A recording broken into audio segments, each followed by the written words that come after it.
Kembali di News Pagi, pemirsa, terduga pencuri sapi di Konawe, Sulawesi Tenggara tewas dikeroyok warga.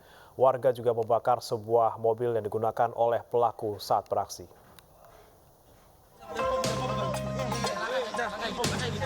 Inilah video amatir seorang pemuda RK menjadi bulan-bulanan warga saat tertangkap tangan mencuri sapi di Kelurahan Adambia, Kabupaten Konawe, Sulawesi Tenggara Minggu malam. Tak hanya itu, warga juga membakar sebuah mobil pickup yang digunakan pelaku.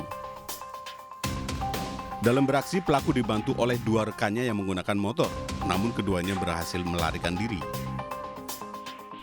Polisi yang tiba di lokasi langsung mengamankan terduga pelaku dan membawa barang bukti 2 ekor sapi ke Polsek Unaha. Polisi juga memanggil pemilik sapi untuk dimintai keterangan. Tertangkap oleh masyarakat pencuri sapi. Dengan informasi tersebut saya ke TKP dan setelah sampai di TKP ternyata yang diduga pelaku sudah Pelaku sempat dilarikan ke rumah sakit, namun nyawanya tak dapat diselamatkan akibat kehabisan darah.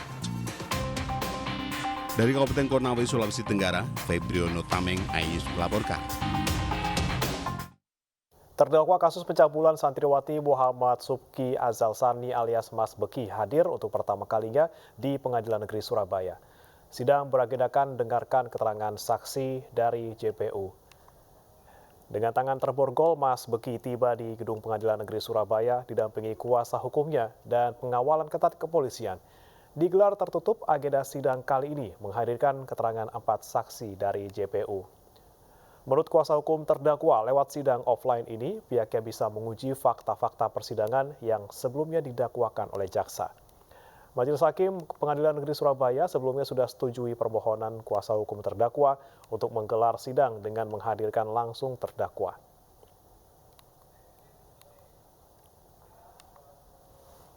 Saya kira sudah mulai pemeriksaan saksi dari JPU ya.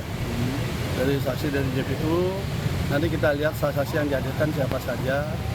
Nanti kita mudah-mudahan sama-sama bisa menguji fakta-fakta persidangan. Tersangka dugaan korupsi lahan sawit sebesar 78 triliun rupiah Surya Darmadi tiba di Kejaksaan Agung Jakarta. Sebelumnya Surya Darmadi berada di Taipei, Cina. Kejaksaan Agung akan menahan Surya Darmadi selama 20 hari untuk pemeriksaan lebih lanjut. Kasus korupsi yang dilakukan Surya Darmadi merupakan kasus korupsi terbesar yang pernah terjadi di Indonesia. Bos produsen minyak goreng ini diduga melakukan perbuatan yang merugikan negara sejak dalam proses perizinan hingga penggunaan lahan sejak tahun 2004 atau selama 18 tahun. Kami baru dapat informasi tadi bahwa beliau terbang tadi pagi dari Taipei, China. Pak, kabarnya sempat ke Bali akhirnya. Tidak kabur, 4 kali kejaksaan memanggil, alasannya apa? Yang pertama, beliau selama ini ada tinggal di luar negeri, baru mengetahui ada pemanggilan, kemudian beliau menghubungi kami, dan kemudian saya katakan untuk membela diri Anda harus hadir, dan saya siap memberi bantuan hukum. Kami mengetahuinya begini, kami melakukan pemanggilan atas tersangka itu di Singapura, dan suratnya diterima oleh tersangka.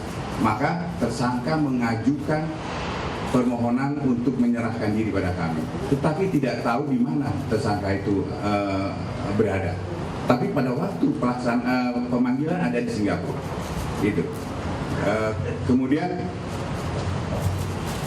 2 hari yang lalu ada koordinasi dari pengacaranya. Lembaga Perlindungan Saksi dan Korban atau LPSK mengumumkan Barada Eliezer resmi menjadi Justice Collaborator dan berbeda dengan Putri Chandrawati. LPSK menolak permohonan perlindungan yang ia ajukan dengan alasan ditemukannya sejumlah kejanggalan.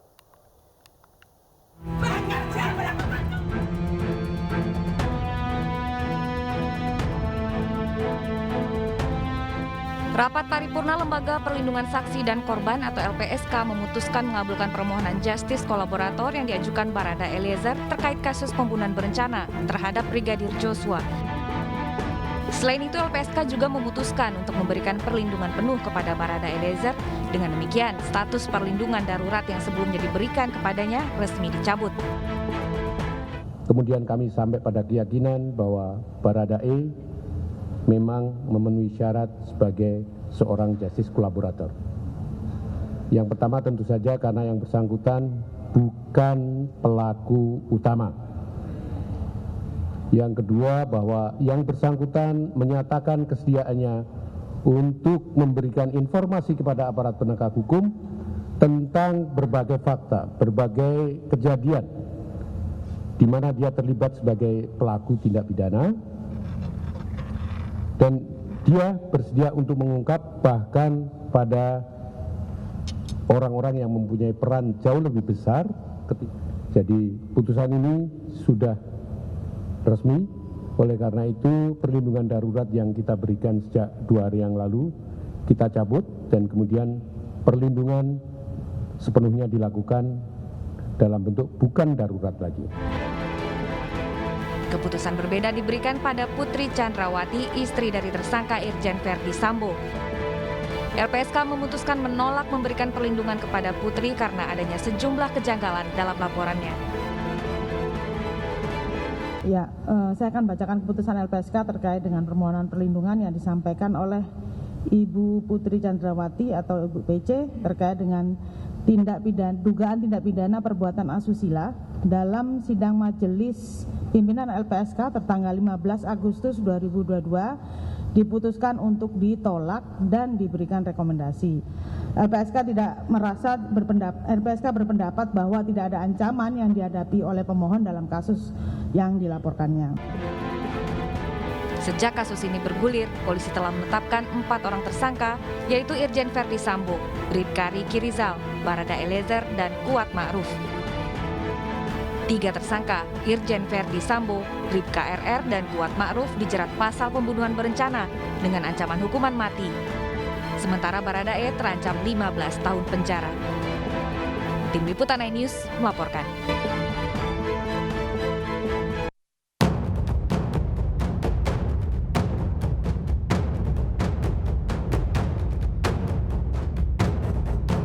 Keluarga Brigadir Joshua hingga kini masih merasakan duka yang mendalam meski kasusnya perlahan mulai terkuak.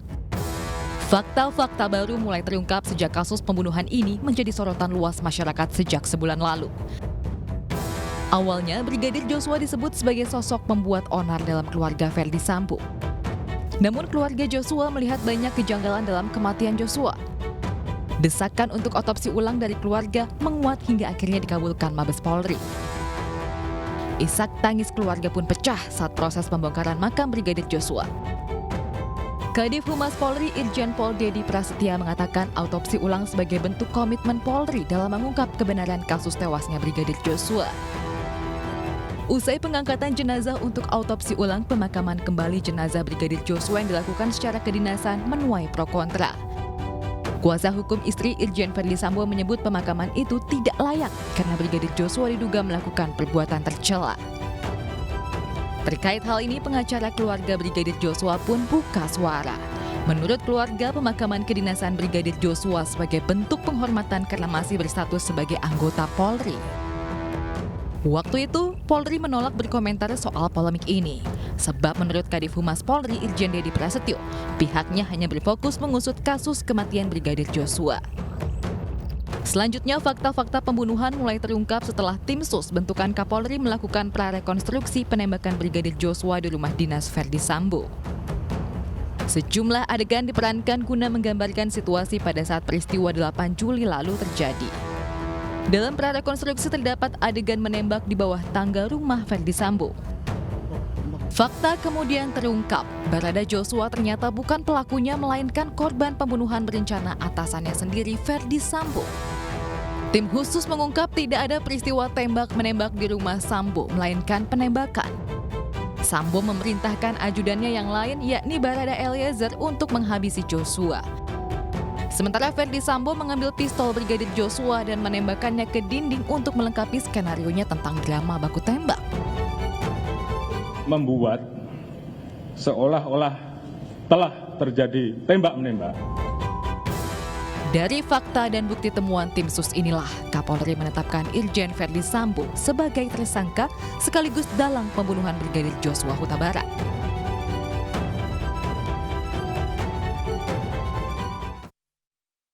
Selain memeriksa Baradae, Komnas HAM juga mendatangi rumah dinas Verdi Sambo di Duren 3, Jakarta. Komnas HAM melihat langsung kondisi rumah yang menjadi lokasi penembakan Brigadir Joshua. Sementara hasil pemeriksaan terhadap Baradae, Komnas HAM menemukan ada obstruction of justice dalam kasus tersebut. Saya akan memulai dari TKP terlebih dahulu, nanti diteruskan Pak Anam. Jadi tadi di TKP kami memang melihat langsung begitu bagaimana kondisi rumah dan juga denah lah ya, konstruksi rumahnya, yang kemudian ini memang mengkonfirmasi banyak data, keterangan dan informasi yang sudah kami dapatkan selama ini, baik dari keterangan para ajudan, terus kemudian dari foto-foto maupun juga percakapan lewat cyber plus juga dari balistik. Itu yang kami dapat, dan kami kemudian menanyakan soal lintasan peluru, sudut peluru, terus kemudian posisi di mana Brigadir J itu ada, kemudian dalam posisi yang sudah meninggal, terus kemudian posisi orang lain yang ada di TKP pada saat kejadian. Terus ditanyakan juga bagaimana prosesnya, artinya dari jumlah peluru yang ada yang nembus dinding dan yang lain sebagainya. Kira-kira seperti itu yang dari TKP, termasuk juga mengkonfirmasi dengan hasil-hasil otopsi dari Rumah Sakit Polri pada saat pertama diotopsi Brigadir J. Salah satu yang paling penting dalam yang kami dapatkan adalah semakin menguatnya indikasi adanya obstruction of justice. Jadi begitu. Jadi bingkai hal yang penting yang didapat oleh Komnas HAM itu obstruction of justice-nya juga semakin terang benderang. Nah, itu begitu pula dengan yang tadi diterangkan oleh Pak BK. Ya, semua hal kita uji tadi, termasuk juga terkait hal-hal yang dalam konteks Komnas HAM itu obstruction of justice-nya kayak apa begitu.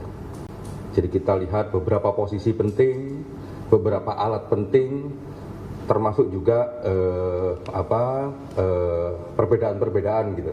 Karena kami menggunakan beberapa data yang sudah kita dapatkan beberapa waktu yang lalu, terus kita cek di TKP, ya, termasuk juga kita nanya ke Dokes, ke Inavis, ke Lapor, tadi karena 3 tim itu juga menyertai kami dan langsung memberikan penjelasan.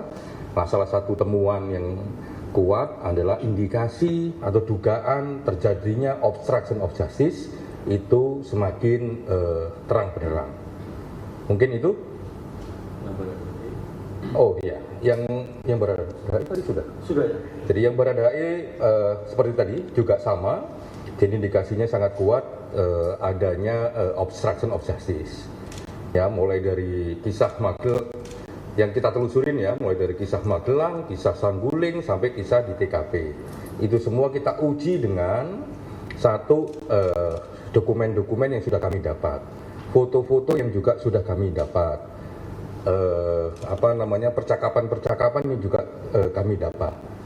Nah, salah satu yang kita dapat dari penyandingan dan konfirmasi terhadap dokumen-dokumen sebelumnya itu indikasi adanya obstruction of justice itu semakin lama semakin terang benderang, semakin lama semakin kuat dugaan adanya pelanggaran hak asasi manusia terkait obstruction of justice. Terima kasih. Selain Komnas HAM, Polri dan juga Kompolnas juga mendatangi rumah dinas Verdi Sambo di Duren 3, Jakarta. Irwasum dan Kadif Humas Polri mendatangi lokasi rumah dinas Verdi Sambo pada Senin sore sekitar pukul 15.20 waktu Indonesia Barat, disusul oleh Ketua Harian Kompolnas pada 15.49 waktu Indonesia Barat. Tanpa memberikan keterangan, mereka langsung masuk ke dalam rumah Verdi Sambo dan belum diketahui maksud kedatangan dari Kompolnas ini. Sebelumnya Verdi Sambo sempat bertemu dengan anggota Kompolnas Pungki Indarti beberapa hari setelah pembunuhan Brigadir Joshua. Sambo juga disebut sempat menangis di hadapan Pungki. Ketua Harian Kompolnas Benny Mamoto menepis tudingan adanya komunikasi maupun penerimaan imbalan dari Sambo terkait kasus ini.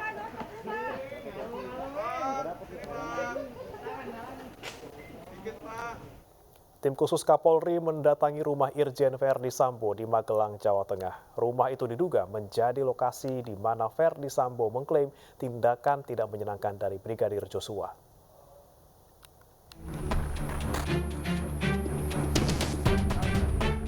Dalam pengakuannya, Verdi Sambo menyatakan awal mula terjadinya kasus pelecehan terhadap istrinya Putri Chandrawati oleh Brigadir Joshua di Magelang, Jawa Tengah.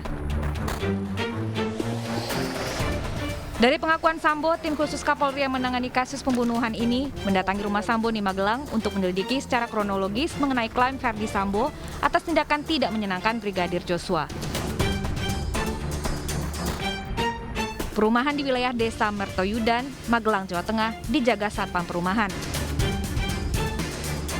Menurut Ketua RT setempat, rumah yang diduga kediaman Verdi Sambo ini dulunya ditempati mantan Kapolri Idam Aziz. Ditanya gitu. Saya tidak tahu Mas masalah itu. Saya kalau itu rumahnya Pak Sambo saya tidak tahu kok. Cuma tahu-tahu Lidasi Nambung tahu toh? Lidasi Nambung dari anunya itu. Kalau itu rumahnya Pak Sambo itu setelah ada kejadian ini. Dulu rumahnya siapa? Itu setahu saya rumahnya Pak Idam Aziz. Tahun berapa Pak? Wah, masalah tahun saya lupa. Tapi miliknya Pak Idam Aziz setahu saya. Mantan Kapolri. Hingga kini pengungkapan kasus tewasnya Brigadir Joshua masih bergulir.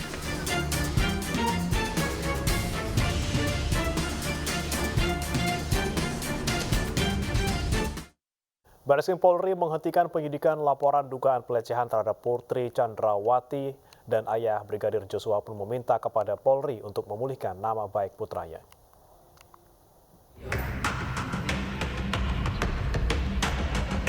Mabes Polri telah menghentikan penyidikan terkait dugaan pelecehan seksual terhadap istri Irjen Verdi Sambo, Putri Chandrawati dalam kasus penembakan terhadap Brigadir Joshua. Menanggapi hal ini, ayah Brigadir J. Samuel Huta Barat meminta nama baik almarhum anaknya segera dibersihkan dari tuduhan pelecehan tersebut. Bersama pengacara, keluarga telah menyusun 4 tuntutan pemulihan nama baik agar tidak menjadi gunjingan di tengah masyarakat. Kalau tidak salah ya ada kurang lebih 4 poin. Yang pertama, pemulihan nama baik. Yang kedua, rumah yang di Duren 3 dijadikan sebuah museum. Diangkat anak kita ini, nama anak kita menjadi seorang pahlawan di kepolisian. Dan yang terakhir, dikompensasi terhadap orang tua almarhum. Keluarga Brigadir Joshua saat ini terus menanti perkembangan kasus pembunuhan anaknya yang menyeret Irjen Verdi Sambo dan berharap semua tuntutan dapat segera dikabulkan.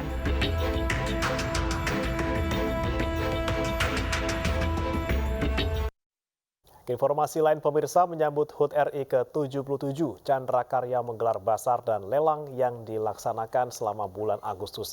Dalam acara basar dan lelang ini, Chandra Karya menawarkan harga mulai dari Rp1.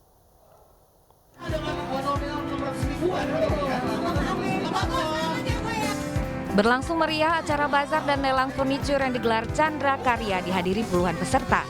Bazar diisi 4 acara utama, yaitu lelang nawar mulai dari Rp1, pertarungan diskon, flash sale, dan clearance sale.